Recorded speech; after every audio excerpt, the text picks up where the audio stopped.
Hari ini kita merayakan Hari Raya Pentakosta. Ya, Pentakosta itu turunnya Roh Kudus di kamar loteng Yerusalem, saudaraku, sebagai penggenapan janji Bapa. Sebelum Tuhan Yesus naik ke surga, Tuhan mengatakan kepada murid-murid, kau harus tetap tinggal di Yerusalem, ya, kau menanti-nantikan janji Bapa, ya, sampai engkau diperlengkapi kuasa dari tempat maha tinggi. Ya, itulah janjinya. Kemudian Yesus naik ke surga, meninggalkan amanat agung, saudaraku, ya, pergilah jadikanlah semua bangsa muridku. Itu inti pertamanya, itu esensi, ya, inti sari dari amanat agung, yaitu semua harus jadi murid. Yang mengerti katakan amin.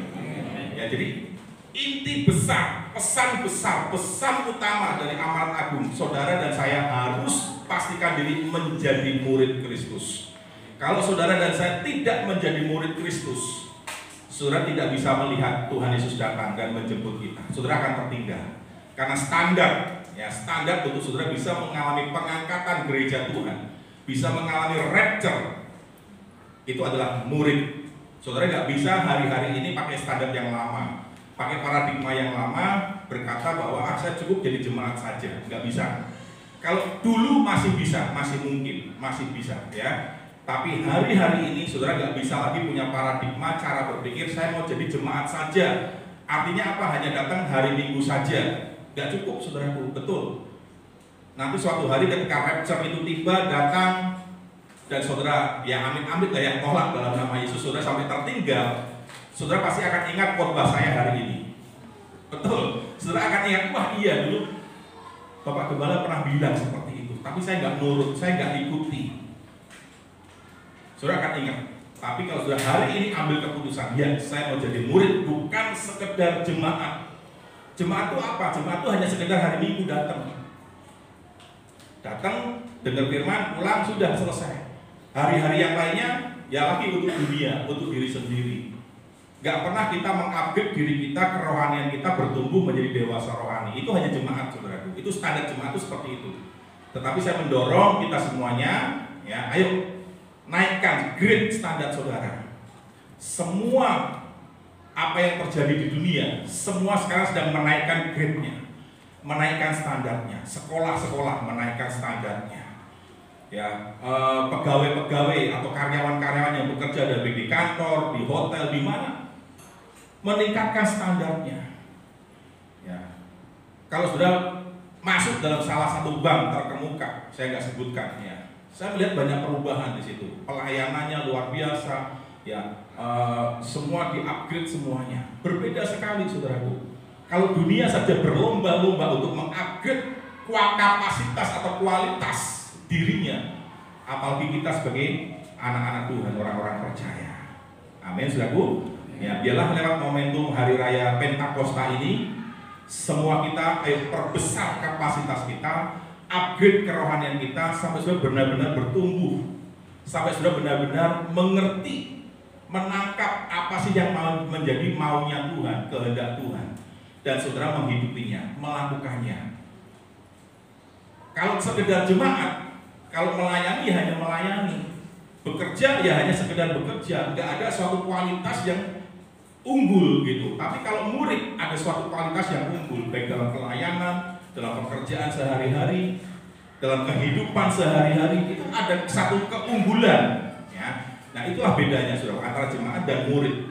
Jadi sekali lagi ya, kalau saudara masih menjadi jemaat biasa yang hanya datang sebagai kewajiban hari Minggu, saudara, saya pastikan ini bukan kata saya, ini kata firman Tuhan, ya, saudara tidak akan terangkat, saudara tidak akan ikut pengangkatan. Karena Tuhan ngomong begini waktu dia naik ke surga, yang kemarin kita peringati, ya, tanggal 26 kemarin, ketika Yesus naik ke surga, murid-murid menyaksikan. Alkitab mencatat murid-murid menyaksikan Yesus naik ke surga. Yang tadinya Yesus nampak di bumi, lama-lama dia naik. Saudara yang kasih Tuhan, ketika Yesus naik ke surga, ada malaikat Tuhan yang datang menemui murid-muridnya. Malaikat Tuhan itu berkata seperti ini, kenapa kamu kok seperti terheran-heran? Kenapa kamu kok seperti orang yang kaget gitu kira-kira ya? Kok seperti orang yang tercengang-cengang? melihat Yesus naik ke surga.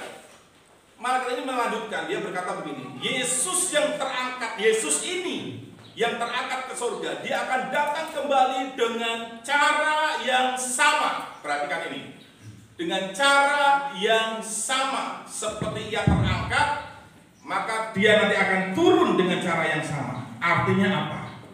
Tadi kan malaikat Tuhan kan ngomong, Yesus yang terangkat ke surga ini yang disaksikan oleh murid-murid, nanti dia datang dari surga turun ke bumi, bukan ke bumi, di awan-awan, menunggu kita, menanti kita, mengangkat kita bertemu di awan-awan. Maka dengan cara yang sama artinya apa? Yang melihat Yesus naik ke surga adalah murid-murid, maka dengan cara yang sama artinya yang turun, yang akan melihat Yesus turun dari surga, itu adalah murid-murid. Kasih tahu kiri kanan dulu, ayo jadi murid. Amin. Amin, saudaraku. Ya, mati lampu ya. Kecepret, bisa dinyalakan lagi. Nah, kita mau lihat sama-sama saudaraku yang dikasih Tuhan. Buka di ayat saudara di Markus pasal yang ke-6, Markus pasal 5, ya. Markus pasal 5 ayatnya yang ke-1. Ya, kita nanti akan refresh ya sebentar, kita akan mengingat sebentar tentang seri yang kemarin, saudaraku. Saya memberikan tema judul yaitu ukuran iman. Nah, salah satu yang harus saudara tingkatkan, salah satu yang harus saudara perbesar kapasitasnya dalam hidup kerohanian saudara adalah iman saudara. Karena iman saudara juga akan diukur oleh Tuhan. Iman saudara harus bertumbuh. Tuhan bilang begini, seperti biji sesawi. Iman sebesar biji sesawi, artinya bukan iman yang seperti biji sesawi yang hanya kecil, paling kecil bahkan biji yang paling kecil. Artinya iman sebesar biji sesawi adalah iman yang bertumbuh. Karena dikatakan di ayat itu bahwa biji itu yang paling kecil, tetapi dia akhirnya bertumbuh menjadi pohon yang besar, di mana pohon itu akhirnya bisa menjadi berkat bagi banyak orang. Bahkan bagi burung-burung bisa hinggap di situ, ya, bisa mendapatkan makanan di situ. Jadi menjadi berkat. Inilah makna dari iman sebesar biji sesawi. Ya, iman yang bertumbuh. Pertanyaannya, apakah iman saudara bertumbuh atau tidak? Itu pertanyaannya. Yang mengerti katakan amin. Yuk kita naikkan satu pujian dulu ya, sambil kita minta lidah aja.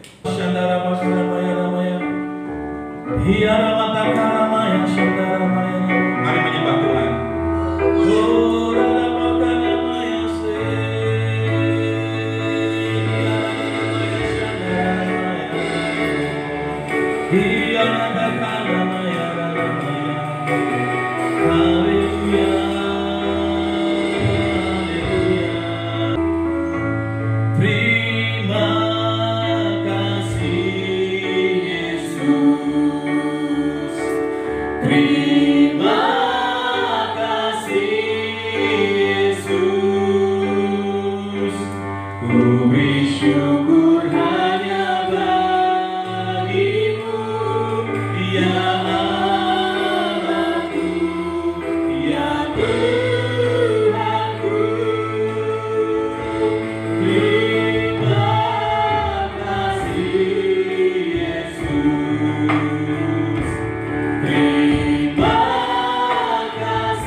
Ukuran iman, ya.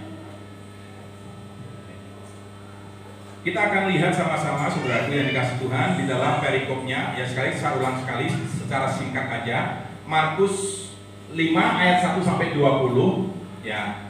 Itu ada judul Yesus mengusir roh jahat dari orang Gerasa. Ya, kemudian Markus 5 ayat 21 sampai 43. Jadi dalam satu pasal Markus 5 itu ada 43 pasal, ya. Nah, perikop yang keduanya adalah Yesus membangkitkan anak Yairus, kepala rumah ibadah, ya, dan seorang perempuan yang sakit pendarahan. Nah, saudara yang dikasih Tuhan, matiin aja. Kemarin kita belajar, ya, ada satu klip selanjutnya, ya, ada satu pelajaran yang menarik, ya, ayat yang ke-8. Ini kita ringkas dulu ya yang kemarin. Karena sebelum Yesus mengatakan kepadanya, ya, hai engkau roh jahat, keluar dari orang ini, ya, ayat 9-nya. Jadi Yesus itu mengusir roh jahat yang merasuki orang gila yang tinggal di pekuburan. Yesus menghardik roh jahat itu yang bernama legion. Nah, setelah Yesus menghardik, mengusir roh jahat itu, maka dikatakan begini, ya, si roh jahat itu melalui orang ini ngomong begini, ya, siapa namamu? Kemudian Yesus bertanya dulu kepada orang itu, siapa namamu? Jawabnya, namaku Legion, ya, karena kami banyak. Artinya iblisnya itu banyak, saudaraku. Iblisnya banyak, jadi dia menamakan diri Legion. Legion itu artinya banyak. Nah, kemudian apa jawabnya? Perhatikan selanjutnya. Ya, ketika Legion melihat Yesus, ya, dikatakan dari jauh berlarilah ia. Legion itu mendapatkan Yesus lalu menyembah Yesus. Urutannya perhatikan cerita ini, ya. Melihat Yesus dihardik, dia langsung menyembah Yesus. Dikatakan, apa urusanmu dengan aku, kata Legion. Hai Yesus anak Allah yang maha tinggi, demi Allah jangan siksa aku.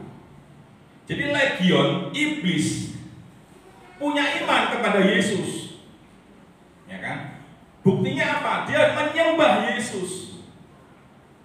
Dia mengakui Yesus sebagai anak Allah yang maha tinggi. Ini, ketika Yesus menghadir, dia ngomong, apa urusanmu? Maksudnya apa, saudaraku?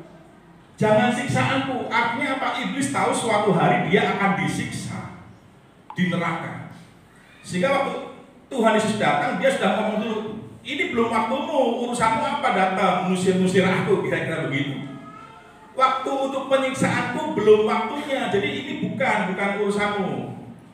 Nah, artinya apa, saudaraku?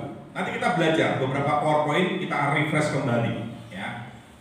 Seringkali, ya, kita orang-orang Kristen, bisa diklik selanjutnya. Seringkali kita orang-orang Kristen mempraktekkan iman percaya kita seperti Legion. Renungkan ini. Apakah saudara ataupun saya, ya, mempraktekkan iman percaya kita kepada Tuhan itu seperti Legion? Di sisi mananya? Di bagian mananya? Di bagian ini, saudara. Banyak orang Kristen, ya itu ibadah, doa ya doa, baca firman ya baca firman, menyembah Tuhan ya menyembah Tuhan, melayani ya melayani.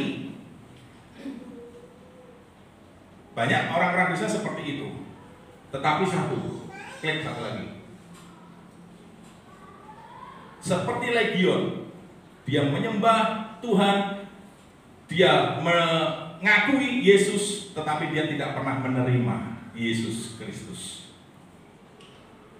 Dia tidak pernah menerima Yesus Kristus masuk dalam hidupnya. Sehingga hidupnya apa? Yang kedua, klik lagi. Tidak pernah bertobat, tidak pernah berubah. Bukankah banyak orang-orang Kristen puluhan tahun jadi orang Kristen, tapi hidupnya nggak pernah bertobat, hidupnya nggak pernah berubah, masih senang dengan cara hidup yang lama.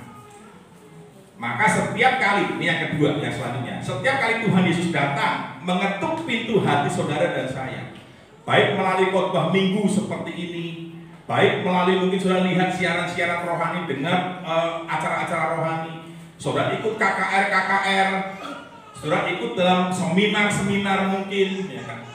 Tetapi pada kenyataannya, saudaraku, hidup gak pernah bertobat, hidup gak pernah berubah. Dan ketika Yesus datang, terus mengetuk pintu hati saudara, saudara bilang begini, apa urusanmu Roh Kudus, ya kan? Apa urusanmu Tuhan Yesus? Saya belum waktunya bertobat. Saya belum waktunya berubah. Saya masih senang dengan daging saya. Saya masih senang dengan kehidupan dunia ini. Belum waktunya saya berubah. Banyak orang Kristen seperti itu, saudaraku. Ini praktek iman seperti Legion itu begitu. percaya, melayani, mengakui Yesus yang mengakui, tapi nggak pernah menerima dan hidupnya nggak pernah bertobat. Apakah itu saudara atau saya?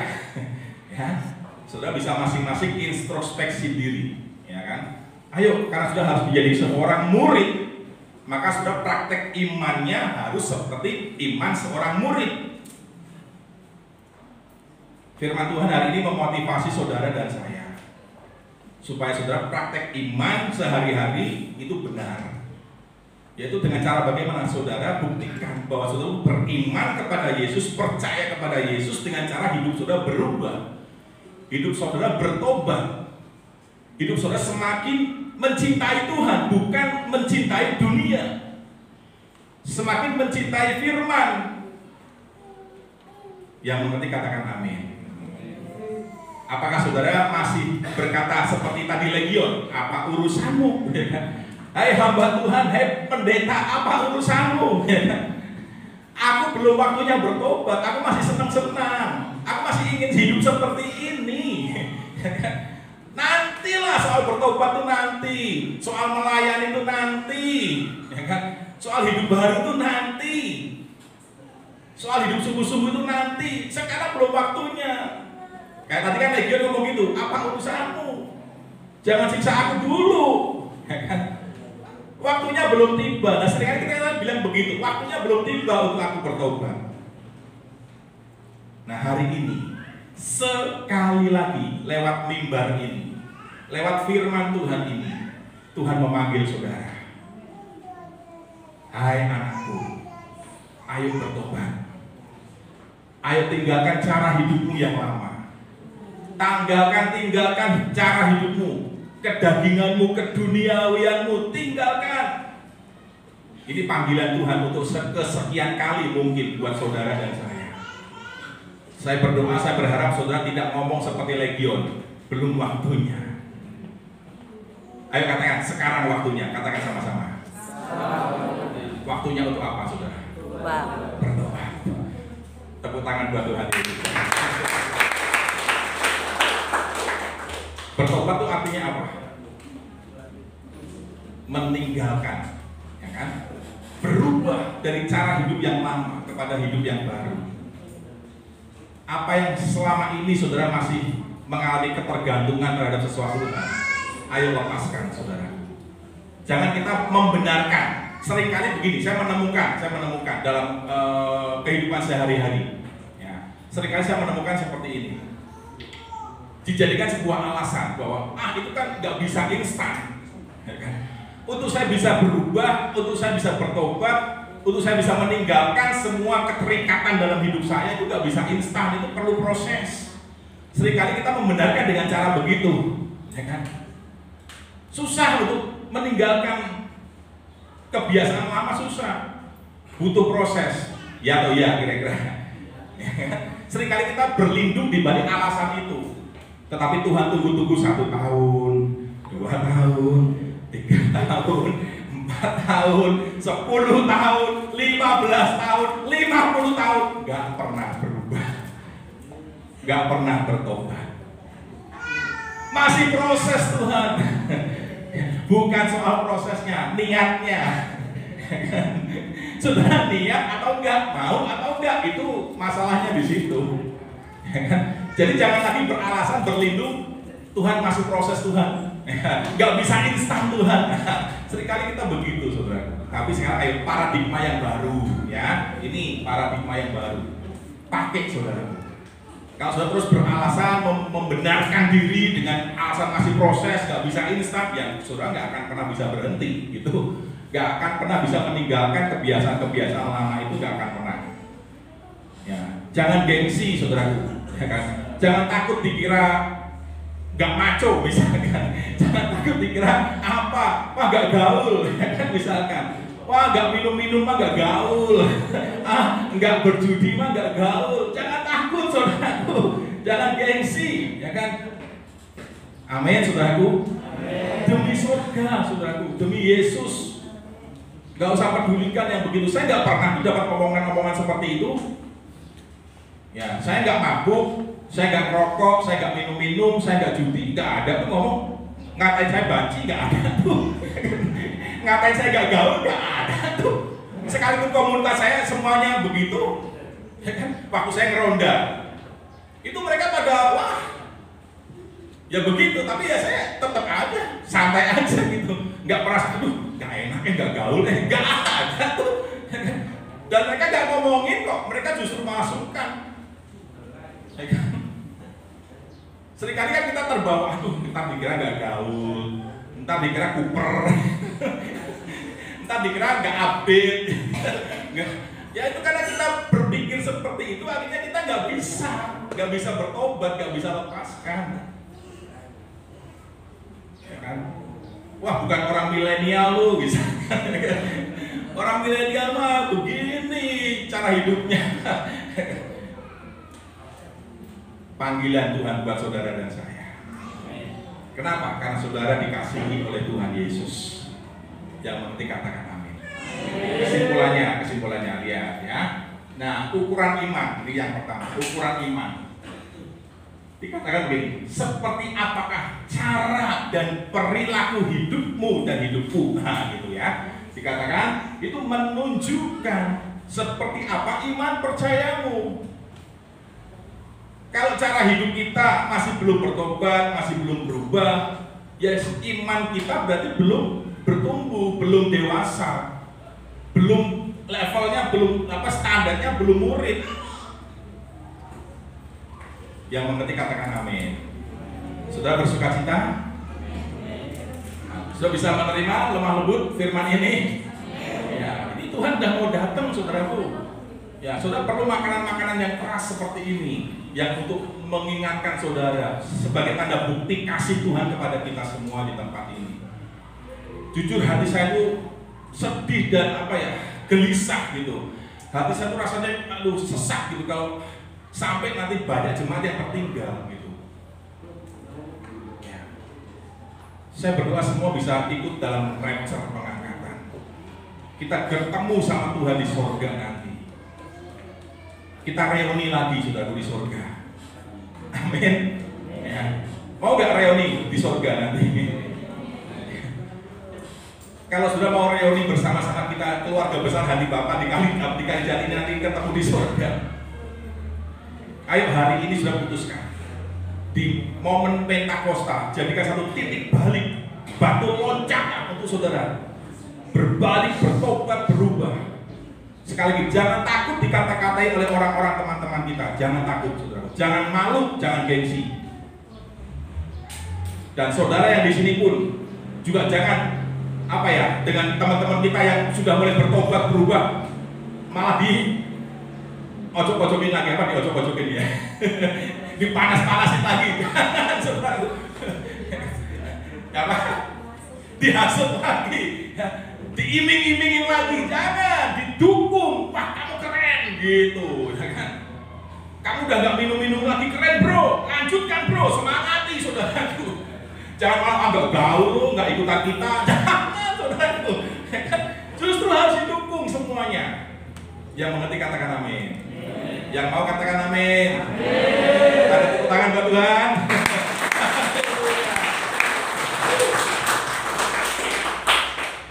Mungkin masih ada yang merasa takut untuk meninggalkan sesuatu itu. Tapi saya hari ini mau kasih tahu, tenang.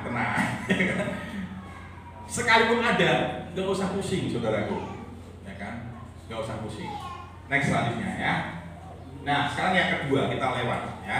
Yang satu kita lewat dulu, yang kedua ini.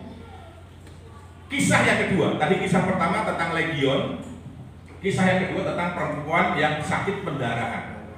Nah, dikatakan adalah di situ seorang perempuan sudah 12 tahun, ya, lamanya menderita pendarahan. Ia telah berulang-ulang diobati. Ini kata-kata kunci nih, saudara harus tangkap nih, ya kan?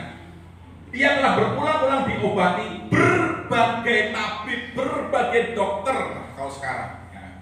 Sehingga telah dihabiskannya semua yang ada padanya. Ini perempuan ini kaya, saudara. Ekonominya luar biasa.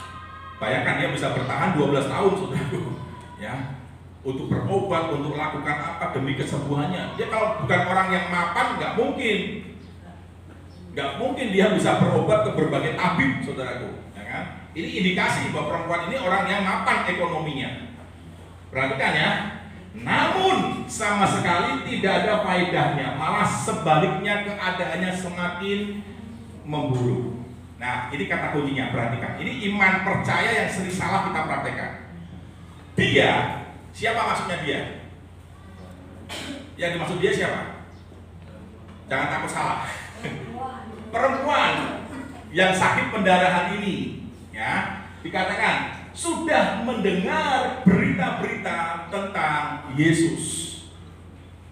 Zaman Yesus itu masih berlakunya perjanjian lama, kitab perjanjian lama. Kejadian, Keluaran, Imamat, Bilangan, Ulangan, dan kitab-kitab yang lain itu. Perjanjian lama, Yesus pun masih pakai, ada kitab Yesaya, Yehezkiel, pokoknya yang dalam perjanjian lama itu yang masih dipakai oleh Tuhan Yesus waktu melayani. Jadi dengan kata kunci ini, dia perempuan ini sudah mendengar berita tentang Yesus. Satu, itu kata kunci yang pertama. Yang kedua begini, maka di tengah-tengah orang banyak itu yang mendekati Yesus dari belakang dan menjamah jumbai jubahnya. Kenapa yang dipilih oleh perempuan ini kok harus dia berani ngomong asal kujamah jumbai ujung jubahnya? Ini jubah yang ungu itu kayak tali itu. Ya, yang ini. Ya. Asal kujamah jumbai jubahnya, aku pasti sembuh. Ini bukti. Satu, perempuan ini sudah mendengar berita tentang Yesus. Yang kedua, dia mengerti tentang jumbai jubah. Dia tahu, sehingga dia itu menjadi sasarannya. Aku harus jamah itu jumbai. Kenapa sih?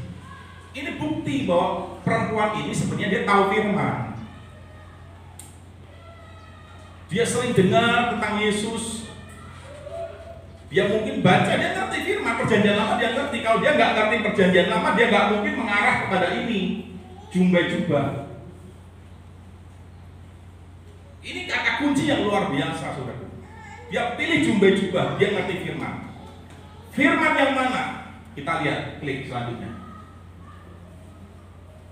Klik. Ya, di Bilangan 15, ya, ayat 39 dikatakan begini. Maka jumbai itu akan mengingatkan kamu. Jadi perempuan ini ngerti betul tentang makna jumbai itu. Dia baca firman, dia ngerti firman. Mungkin ya, karena kan ini kanonisasi. Ya mungkin zaman itu, ya kan. Dia baca Bilangan pasal 15 ini. Dia pernah baca dan dia ngerti tentang Bilangan 15 ini. Oh iya, jumbai jubah itu adalah Tuhan suruh, ada pesannya, ada maknanya. Dia tahu bahwa dengan jumbai itu akan mengingatkan kamu apabila kamu melihatnya kepada segala perintah Tuhan, sehingga kamu melakukannya dan tidak lagi menuruti hatimu dan matamu sendiri, seperti biasa kamu perbuat dalam ketidaksetiaanmu terhadap Tuhan. Artinya apa? Ketika perempuan ini asal jamah jumbai jubahnya, artinya saudara, bahwa perempuan ini percaya, mengerti, dan kemudian melakukan. Selama ini dia sudah melakukan kesalahan fatal dan kesalahan yang besar. Seandainya dulu begitu dia dengar Yesus, dia tahu firman ini dan dia lakukan, maka dia tidak perlu menghabiskan 12 tahun, saudaraku. Maka dia tidak perlu menghabiskan seluruh ekonominya, kekuatan ekonominya, nggak perlu sampai habis. Kalau waktu dulu pertama dia dengar Yesus, dia lakukan. Banyak orang Kristen zaman ini prakteknya seperti itu, praktek imannya seperti itu. Sudah tahu tentang Yesus, siapakah Yesus, bagaimanakah Yesus. Sudah merasakan dan mengalami mujizat, kebaikan, pemeliharaan, perlindungan dari Tuhan Yesus. Saudara tahu firman, sudah melayani, saudara ibadah, tapi sudah buang-buang waktu semuanya itu. Dengan cara bagaimana? Saudara tidak punya ketaatan. Perhatikan, apabila kamu melihatnya, sekarang jubah-jubahnya tuh ini jubah-jubahnya. Setiap kali kita melihat jubah-jubah Alkitab ini, kita ingat, oh iya, ada perintah Tuhan, ada kehendak Tuhan di dalam jubah-jubah ini yang harus saya taati, yang harus saya lakukan. Tapi seringkali praktek iman kita nggak seperti itu, saudaraku. Setiap kali kita baca firman, cuek, baca, ngantuk, apa, ya kan? Seperti itu. Sehingga sudah menghabiskan mungkin puluhan tahun, buang waktu saudara. Sudah mengalami keterpurukan, kebangkrutan mungkin, atau sakit penyakit mungkin. Sudah semuanya sudah gak berdaya, baru saudara ingat Tuhan, baru saudara datang lagi kepada Tuhan. Ini praktek iman orang Kristen hari-hari ini banyak seperti itu. Tahu firman, ibadah, melayani, tapi gak pernah taat kepada isinya. Ketika Tuhan ngomong, ayo menabur, ayo melayani dengan benar, dengan pengertian yang benar, ayo melayani dengan keintiman, saudara abaikan. Belum waktunya. Saudara gak ada ketaatan. Perempuan ini gak ada ketaatan. Dia ngerti tapi gak taat. Dia dengar tapi gak taat. Kata mendengar, saudara, kalimat mendengar, Tuhan pernah ajarkan kepada Saul.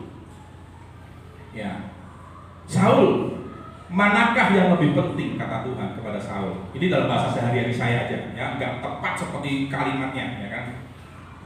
Manakah yang lebih penting? Ya kan? Korban, mempersembahkan korban, atau mendengar perintah Tuhan. Kata mendengar, kalau sudah lihat di Alkitab bahasa Inggris, artinya obey. O-B-E-Y. Artinya apa? Ketaatan. Ternyata kalau sudah baca di dalam 1 Samuel pasal 15, Tuhan ngomong begini. Mendengar itu lebih baik. Mendengar itu lebih utama. Mendengar itu lebih penting daripada korban persembahan. Mendengar tadi pakai kata obey. O-B-E-Y bahasa Inggrisnya, yang artinya ketaatan. Berarti ketaatan itu lebih penting daripada korban. Ketaatan itu lebih utama daripada korban. Ketika saudara tidak mempraktekkan ketaatan, baik dalam mengiring Tuhan, mengikut Yesus, dalam pelayanan, dalam pekerjaan saudara, nggak ada ketaatan, saudara buang-buang waktu. Betul, seperti perempuan ini contoh dan buktinya, saudaraku. Jangan berharap Tuhan harus ngomong secara audible sama saya. Saya harus dengar langsung suara dari Tuhan. Nggak perlu, saya nggak mau dengar dari hamba Tuhan, nggak mau. Saya nggak mau dengar dari pendeta, saya nggak mau dengar dari Alkitab. Saya harus dengar langsung dari Tuhan. Jangan punya berpikiran seperti itu, saudara. Amin. Suara Tuhan, kehendak Tuhan bisa dinyatakan baik lewat khotbah-khotbah seperti ini, saudara baca firman, lewat peristiwa-peristiwa kejadian yang saudara alami itu, Tuhan berbicara kepada saudara dan saya. Yang penting katakan amin. Ya. Sekali lagi ya, ketaatan itu lebih penting daripada korban. Jadi saudara sekarang bisa mendapatkan cermin, bisa mendapatkan perbandingan. Apakah iman percaya saya kepada Tuhan itu disertai dengan ketaatan untuk melakukan kehendak dan firman dan perintah Tuhan? Ini yang menjadi renungannya, saudara. Bagaimana ketaatan saudara di dalam pekerjaan? Bagaimana ketaatan saudara kepada di dalam pelayanan? Saudara berkorban itu bagus. Tuhan mengakui, Tuhan memuji, Tuhan senang dengan saudara berkorban. Korban apa saja? Tetapi kalau saudara tidak disertai dengan ketaatan, percuma saudara. Dan untuk taat, banyak orang milih-milih. Kalau saya senang, baru taat. Kalau yang saya ini menyenangkan saya baru mau taat. Kalau ini buat daging saya nggak enak, sorry. Ketaatan bukan model seperti itu. Perhatikan, Yesus taat sampai mati di kayu salib. Ketaatan itu mutlak, saudara. Yang mengerti katakan amin. Jangan pilih-pilih untuk hal ketaatan. Kalau ini saya suka, saya baru taat. Kalau nggak suka, saya nggak mau taat. Kalau ini berat, saya nggak mau. Kalau ringan, saya mau. Itu bukan ketaatan. Karena ukuran ketaatan adalah tadi sampai mati di kayu salib. Yang mengerti katakan amin. Ya, hari-hari ini firman apa yang saudara dengar? Saudara taat nggak lakukan? Jadi murid, misalkan Tuhan ngomong, firman-Nya ngomong, ayo jadikan semua bangsa muridku. Saudara nggak terima, saudara nggak akui, saudara nggak taat. Saudara mau tadi buang waktu di situ. Ayo saudaraku, saya memotivasi kita semuanya, ya. Ayo responi, tanggapi setiap firman dengan ketaatan. Yang mengerti katakan amin. Yang ke-40 nih ya, maksudnya supaya kamu mengingat dan melakukan segala perintahku dan menjadi kudus bagi Allahmu. Jadi ketika perempuan ini menjamah jubahnya Yesus, dia punya satu komitmen. Aku mau kembali kepada ketaatan akan firman Tuhan. Itu pesan yang pertama. Yang kedua, ketika dia menjamah jubah Yesus, perempuan ini seperti berkata, ini melambangkan penjamahan jubah ini melambangkan begini. Perempuan ini ngomong, mulai hari ini Tuhan, aku mau hidup kudus bagimu. Aku mau menjaga kekudusanku. Yang mengerti katakan amin. Berani hidup kudus, saudaraku. Ya, yang pacaran, ayo hidup kudus. Ya. Saya pernah sampaikan kan di Cool Next Gen, ya, jangan sampai kebablasan. Ya kan? Saya kemarin ngomong di Cool Next Gen waktu di rumahnya Pak Silaban, ya kan? Yang laki-laki jangan rusak teman perempuanmu. Ya kan? Yang perempuan jangan berikan kehormatanmu, jangan berikan kekudusanmu kepada yang bukan suamimu. Itu kesimpulannya kemarin. Masih ingat saudaraku? Siap semuanya menjalankan kekudusan, menjaga teman wanitanya jangan dirusak, siap? Yang wanita siap untuk tidak memberikan kehormatannya kepada yang bukan suami? Siap nggak saudaraku?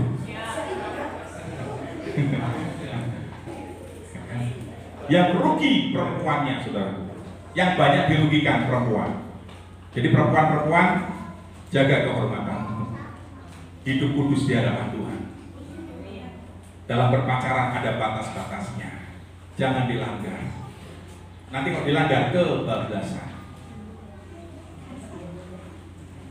Kita mau masuk dalam perjamuan kudus, dan bila perjamuan kudus yang akan kita terima dari Tuhan ini meneguhkan kembali, menguatkan kembali, mempererat kembali persekutuan kita dengan Tuhan dan dengan sesama. Mari kita bagi berdiri bersama-sama.